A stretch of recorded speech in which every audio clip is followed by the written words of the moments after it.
Hello అండి, welcome to Shri laptop world. ఇది వచ్చేసి MacBook Pro A2141 i9 processor, 32GB RAM and 512 SSD and 4GB graphics ఉంటుందండి. ఇది MacBook Pro A2141 16 inches display ఉంటుంది.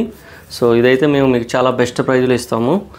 And next ఇది వచ్చేసి MacBook pro i7 16GB RAM and 512 SSD ఉంది. ఇది సో 4GB గ్రాఫిక్స్ కూడా ఉంటుంది. అండ్ ఇది వచ్చేసి MacBook pro 2019 i7 16GB 1TB SSD ఉంది. ఇది సో ఇవి మన దగ్గర ఈ 3 మోడల్స్ ఉన్నాయి మ్యాక్బుక్ ప్రోలో. సో ఎవరైతే ఇంట్రెస్ట్ ఉంటారో మాకు కాల్ చేయొచ్చు. ఇంకా లో బడ్జెట్లో కూడా ఉన్నాయి. స్టార్టింగ్ యాపిల్లో 10,000 కూడా ఉన్నాయి, 10,000 20,000 ఇలా లో బడ్జెట్ కూడా ఉన్నాయి. సో మరిన్ని వివరాల కోసం కాల్ చేయొచ్చు. All over India courier service కూడా ఉంటుంది. సో మీరు వాట్సాప్లో హాయ్ అని మెసేజ్ చేస్తే కంప్లీట్ లిస్ట్ వస్తుంది, లొకేషన్ అండ్ ఎవ్రీథింగ్. మీకు ఏదైనా డౌట్ ఉన్నా మాకు కాల్ చేయొచ్చు. మీరు కనుక స్టూడెంట్స్ అయితే 1000 రూపీస్ అడిషనల్ డిస్కౌంట్ కూడా వస్తుందండి. Thank you.